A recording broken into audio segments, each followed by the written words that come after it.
محترم سامعین، السلام علیکم ورحمۃ اللہ۔ آج میں آپ لوگوں کے لیے لے کر آیا ہوں جو آج ہمارے معاشرے میں جو خرابیاں چل رہی ہے اس کے تعلق سے کچھ باتیں میں آپ لوگوں کو بتا رہا ہوں۔ وہ خرابیاں کیا ہے، غور سے سنیے گا، ساری باتیں سمجھ میں آ جائے گی کہ حضور اکرم صلی اللہ علیہ وسلم کا مبارک زمانہ بہت اچھا اور خیر والا تھا۔ اس کے بعد صحابہ کرام کا زمانہ بھی ایسا ہی رہا، لیکن جیسے جیسے وقت گزر گیا حضور علیہ السلام کے زمانے سے دور ہوتا گیا، جہالت بڑھنے لگی اور کئی فتنوں سے سر اٹھانا شروع کیا، حتیٰ کہ موجودہ دور ہماری نظروں کے سامنے ہے جس میں ہم ہر دن نئے نئے فتنوں کو دیکھ رہے ہیں۔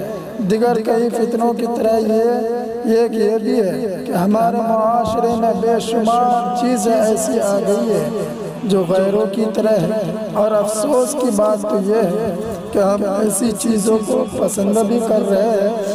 یہودیوں، نصرانیوں، ہندوؤں اور انگریزوں کو بیچ رہ کر مسلمانوں پر ان کا کافی اثر ہوا ہے۔ جی ہاں، جب سے مسلمانوں نے ان کی صحبت اختیار کی ہے تب سے ہمارے چال چلن میں کثیر تبدیلیاں ہوئی ہے۔ کھانے کا طریقہ، سونے کا طریقہ، قضاء حاجت کا طریقہ، شادیوں کا طریقہ، ہمارے لباس، گھر، کھانے، یہاں تک کہ چہرے کی سجاوٹ بھی غیروں کی طرح ہے۔ اللہ رحم فرمائے۔ لیکن حضرات محترم، ابھی مسلم نوجوان پر ایک بڑا گانے بجانے کی صورت میں منڈا رہی ہے۔ ہمارے نوجوانوں نے گانے بجانے کو اس قدر اپنے بیچ شامل کر رہا ہے کہ جیسے مانو اپنا ساتھی بنا لیا ہو، لیکن انہیں یہ نہیں پتا کہ یہ ساتھی انہیں کہاں لے جا کر چھوڑے گا۔ بہت افسوس کے ساتھ یہ کہنا پڑ رہا ہے کہ بہت سے لوگ اب گانے بجانے کو برا ہی نہیں سمجھتے۔ شادی ہو یا ولیمہ، عقیقہ ہو یا مہندی کی رسم، ختنہ ہو یا اور کوئی محفل، گانے بجانے کے بنا تو ممکن ہی نہیں ہوتی، اور اگر کوئی اسے چھوڑ دے تو اس کی طرف سے عجیب عجیب طعنے دیے جاتے ہیں، جیسے ہم سب اچھی طرح جانتے ہیں، لہٰذا بتانے کی ضرورت نہیں۔ ہم اس نیت سے کہ ہمارے مسلمان بھائیوں کی اصلاح ہو جائے اور ان کے دل میں ہماری بات اتر جائے گا، گانے بجانے کے نقصانات بیان کر رہے ہیں۔ لہٰذا گزارش ہے کہ قرآن و سنت کے فراہم راضہ فرمائیے اور اللہ تعالیٰ سے دعا کرے کہ وہ ہمیں اس گناہ سے بچنے کی توفیق عطا فرمائے۔ حضرات محترم، کچھ ایسی باتیں میں آپ لوگوں کو بتا رہا ہوں جو اپنے معاشرے میں بہت زیادہ پھیل رہی ہے۔ اللہ تبارک و تعالیٰ ارشاد فرماتا ہے، اے ایمان والو، اسلام میں پورے داخل ہو جاؤ اور شیطان کے قدموں پر نہ چلو، بے شک وہ تمہارا کھلا دشمن ہے۔ سورہ بقرہ کی آیت ہے۔ اور دیکھیں، قرآن میں اللہ تبارک و تعالیٰ نے بالکل واضح طور پر فرمایا کہ شیطان کے قدموں پر نہ چلو، کیونکہ بے شک وہ تمہارا کھلا دشمن ہے، اور گانا بجانا شیطان کا طریقہ ہے، جیسا کہ ایک روایت میں ہے کہ نبی کونین صلی اللہ علیہ وسلم نے ارشاد فرمایا کہ شیطان نے سب سے پہلے نوحہ کیا اور گانا گایا، گانے بجانے کی نہ کیا، بہلوایا۔ اور دوسری بات تو یہ ہے، ایک روایت میں یہ بھی ہے کہ جب حضرت داؤد علیہ نبینا علیہ الصلوۃ والتسلیم اپنی سریلی آواز میں حمدہ پڑھتے تھے تو پہاڑ وجد میں آ جاتے، پرندے اڑتے اڑتے گر پڑتے، جانور جنگلوں سے نکل آتے، پیڑ جھومنے لگتے، بہتا پانی رک جاتا، جنگلی جانور ایک مہینے تک کھانا پینا چھوڑ دیتے، اور چھوٹے بچے دودھ مانگنا اور رونا چھوڑ دیتے۔ جب شیطان نے یہ سب دیکھا تو بہت پریشان ہوا اور بانسری اور تنوپورہ خدا بنایا اور خوب گایا بجایا۔ اس سے یہ ہوا کہ لوگ دو گروہ میں تقسیم ہو گئے، جو اچھے لوگ تھے وہ حضرت داؤد علیہ السلام کے شیدائی ہوئے، اور جو برے لوگ تھے وہ شیطان کے ساتھ گانے بجانے لگے۔ گانے بجانے کی ہونا کیا یعنی کرنے لگے۔ غور کیجئے حضرات، گانا بجانا کس کا کام ہے؟ اور خود سے فیصلہ کیجئے کیا ہمیں مسلمان ہو کر ایسے کام کرنے چاہیے؟ کیا ہمیں شیطان کے قدموں پر چلنا چاہیے؟ ایک مسلمان کا جواب ہر بار یہی ہونا چاہیے کہ نہیں، ہرگز نہیں۔ گانا سننے سے انسان کے دل میں نفاق بھی پیدا ہوتا ہے، اور جس سے چنانچہ حضرت عبداللہ بن مسعود رضی اللہ تعالیٰ عنہ نے فرمایا کہ کھیل اور گانے کی آواز دل میں نفاق پیدا کر دیتی ہے، جس طرح پانی گھاس اگا دیتا ہے۔ حضرات محترم، اب آگے کہنا یہ چاہوں گا کہ کچھ غلطی جو ہے گانے میں جو کفری الفاظ ہے ان کے بارے میں سنیں کہ جتنی پیاری آنکھیں ہیں آنکھوں سے جھلکتا پیار، قدرت نے بنایا ہوگا فرصت سے تجھے میرے یار، معاذ اللہ سب معاذ اللہ۔ کیا یہ اللہ تعالیٰ کی شان کے لائق ہے کہ کسی کو فرصت سے بنائے؟ مسلمانوں اب بس کرو۔ اب دیکھیے دوسری بات یہ کہ پھولوں کا چہرہ تیرا کلیوں کی مسکان ہے، رنگ تیرا دیکھ کر روپ تیرا دیکھ کر قدرت بھی حیران ہے، معاذ اللہ سب معاذ اللہ۔ اس شعر میں کہا گیا ہے کہ تجھے دیکھ کر قدرت بھی حیران ہے۔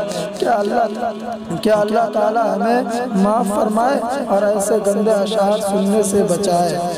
اور دوسری بات تو یہ ہے کہ خدا بھی آسمان سے جب زمین پر دیکھتا ہوگا میرے محبوب کو کس نے بنایا سوچتا ہوگا، معاذ اللہ سب معاذ اللہ۔ اس شعر میں گستاخی کی انتہا ہو گئی۔ کیا کوئی اور رب ہے جس نے اس کے محبوب کو بنایا؟ کیا اللہ تعالیٰ بھی سوچتا ہے؟ لوگوں آنکھیں کھولو اور اب گانے بجانے سے توبہ کرو، اللہ کے بارگاہ میں اپنے سر کو جھکاؤ۔ دوسری بات بھی یہ کہتا ہے کہ رب نے مجھ پر ستم کیا، سارے زمانے کا غم مجھے دیا، معاذ اللہ سب معاذ اللہ۔ یہ کہنا کہ رب نے مجھ پر ستم کیا، کیا اللہ تبارک و تعالیٰ اللہ تعالیٰ کو جو ظالم کہنا ہے یہ صحیح کفر ہے، یعنی یہ سب الفاظ کہنا کفر ہے۔ پھر کوئی انسان کہتا ہے میری نگاہ میں کیا بن کے آپ رہتے ہیں، قسم خدا کی خدا بن کے آپ رہتے ہیں، معاذ اللہ صد معاذ اللہ۔ اس شعر میں مخلوق کو خدا کہا گیا ہے جو کہ کفر ہے۔ اب آگے سنیے، اب آگے جو ہوا انجام دیکھا جائے گا۔ خدا تراش لیا اور بندگی بھی کر لی، معاذ اللہ صد معاذ اللہ۔ اس میں دو کفر ہے، ایک یہ کہ خدا تراش لیا اور بندگی بھی کر لی۔ میرے دوستوں اور بھائیوں، کیا اب بھی آپ ان بے ہدہ گانوں کو سنیں گے؟ نہیں۔ اللہ کے بارگاہ سے دعا کیجئے کہ جو کچھ بھی گانے سنے ہیں تو ان سے پابندی کرے۔ پھر آگے اور حضرات یہ بھی کہتے ہیں دل میں تجھے بٹھا کر لوں گے بند آنکھیں، پوجا کروں گے تیرے دل میں رہوں گے تیرے، معاذ اللہ سب معاذ اللہ۔ اس شعر میں محبوب کی پوجا کرنے کی بات کی گئی ہے جو کہ کفر ہے۔ کوئی تو یہ بھی کہتا ہے ہائے تجھے چاہیں گے اپنا خدا بنائیں گے، معاذ اللہ سب معاذ اللہ۔ اس میں بھی مخلوق کو خدا بنانے کی بات کی گئی ہے جو کہ کفر ہے۔ کوئی یہ بھی کہتا ہے دل میں ہو تم، آنکھوں میں ہو تم، بولو تمہیں کیسے چاہوں، پوجا کروں یا سجدہ کروں، جسے کہوں ویسے چاہوں، معاذ اللہ سب معاذ اللہ۔ اس میں بھی مخلوق کو پوجنے کی بات ہے جو کہ کفر ہے۔ میرے نوجوان بھائیوں، جلد سے جلد توبہ کرو اور گانوں سے بچو۔ اور آگے یہ بھی سنو کہ سزا رب نے جو دے گا وہ منظور ہے ہم کو کہ اب ہم تمہاری عبادت کریں گے، معاذ اللہ۔ اس شعر کو پڑھنے والے غور کریں کہ کیا آپ عذاب الہی کو دعوت نہیں دے رہے ہیں؟ دیکھیں کہ یا رب تو نے دل توڑا میرا کس موسم میں، معاذ اللہ۔ اس شعر میں اللہ تعالیٰ پر اعتراض کیا گیا ہے جو کہ کفر ہے۔ ایسے کفری الفاظ سے ہم تمام عالم اسلام کو بچنا چاہیے، گانوں سے پرہیز کرنا چاہیے۔ جو کفری گانا ہے ان گانوں سے زیادہ دیکھنا چاہیے اور پرہیز کرنا چاہیے۔ دیکھیے کیسوں کو دیا ہے، ایسے ویسوں کو دیا ہے۔ اب تو چھپڑ پھاڑ مولا اپنی جیبیں پھاڑ مولا، معاذ اللہ۔ اس شعر میں بھی اللہ تعالیٰ پر اعتراض کیا گیا ہے کہ تو نے کیسوں کو دیا ہے، اور جیبیں پھاڑنے کا جو لفظ ہے اللہ تعالیٰ کے لیے نعوذ باللہ من ذالک۔ اور دیکھیے کہ اے خدا ان حسینوں کی پتلی کمر کیوں بنائی، تیرے پاس مٹی کم تھی یا تو نے رشوت کھائی، معاذ اللہ ثم معاذ اللہ۔ مسلمانوں، تمہارے سامنے اگر کوئی غیر مسلم اللہ تعالیٰ کی شان میں گستاخی کرے تو تم مرنے مٹنے کے لیے تیار ہو جاتے ہو، لیکن یہ کیا ہو رہا ہے کہ آج تمہارے گھروں میں ایسے گانے بجائے جا رہے ہیں جس میں کھلے عام اللہ تعالیٰ کی توہین کی جا رہی ہے اور ہم اسے سن رہے ہیں۔ نوجوانوں، تمہارے موبائل فون پر اس طرح کے سینکڑوں گانے موجود ہوں گے جنہیں تم بڑی شوق سے سنتے ہو۔ اللہ کے واسطے اپنے دل پر ہاتھ رکھ کر سوچو کہ تم کیا کر رہے ہو، اور دیکھو کہ اس حور کا کیا کرے جو ہزاروں سال پرانی ہے، معاذ اللہ صد معاذ اللہ۔ اس مصرع میں جنتی حور کی توہین کی گئی ہے اور اللہ تبارک و تعالیٰ کی کسی نعمت کی توہین کفر ہے۔ دیکھیے کہ تجھ کو دی صورت پری سی دل نہیں تجھ کو دیا، ملتا خدا تو پوچھتا یہ ظلم تو نے کیوں کیا، معاذ اللہ صد معاذ اللہ۔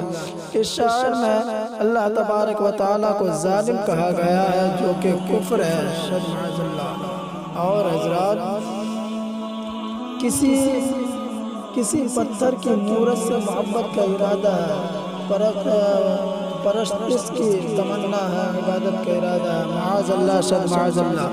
جو شخص مخلوق کی عبادت کرنے کی تمنا ظاہر کرے وہ اسی وقت کافر ہو جاتا ہے۔ یہ کفری اشعار ہمارے لیے زہر سے زیادہ خطرناک ہے، ان سے خود بھی بچے اور دوسروں کی بھی اصلاح کرے۔ اور حضرات محترم، دیکھیے اگر ملے خدا تو پوچھوں گا خدایا، جس میں مجھے دیکھے مٹی سا شیشے سا دل کیوں بنایا، معاذ اللہ صد معاذ اللہ۔ اس شعر میں بھی اللہ تبارک و تعالیٰ پر اعتراض کیا گیا ہے کہ کیوں بنایا، یہ کفر ہے۔ اور جتنے بھی اشعار ہم نے بیان کیے ہیں سب میں کچھ نہ کچھ کفری الفاظ ہے۔ اس کے علاوہ لاکھوں اشعار ہیں جسے لوگ بڑے شوق سے سنتے ہیں، اور جو ان کفری گانوں کو دلچسپی کے ساتھ سنے یا پڑھے وہ کافر ہو گیا، اور اس کے تمام نیک اعمال برباد ہو گئے، ساری نیکیاں ختم ہو گئی۔ شادی شدہ تھا تو نکاح بھی گیا، مرید تھا تو بیعت بھی ختم، اور اب اس پر فرض ہے کہ توبہ کرے اور نئے سرے سے کلمہ پڑھ کر مسلمان ہو اور تجدید نکاح بھی کرے اور پھر مرید بنے۔ خلیفہ حضور مفتی اعظم ہند شارح بخاری حضرت علامہ شریف الحق امجدی علیہ الرحمہ فرماتے ہیں کہ اس طرح کے صریح کفریہ اور بے ہودہ اشعار کوئی گائے پڑھے تو وہ کافر ہے، اگرچہ وہ یہ کہے کہ میرا یہ عقیدہ نہیں۔ کفر بکنے کے بعد یہ بہانہ کام نہیں دے گا، اس لیے ہر مسلمان مرد و عورت پر فرض ہے کہ وہ علم دین حاصل کرے، کفر و اسلام کو پہچانے، ضروریات دین و اہل سنت کو سمجھے تاکہ ایسی غلطی نہ ہونے پائے۔ تو میں دعا کرتا ہوں کہ ہم تمام عالم اسلام کو ان اصلاح والی باتوں پر عمل کرنے کی توفیق عطا فرمائے۔ السلام علیکم ورحمۃ اللہ۔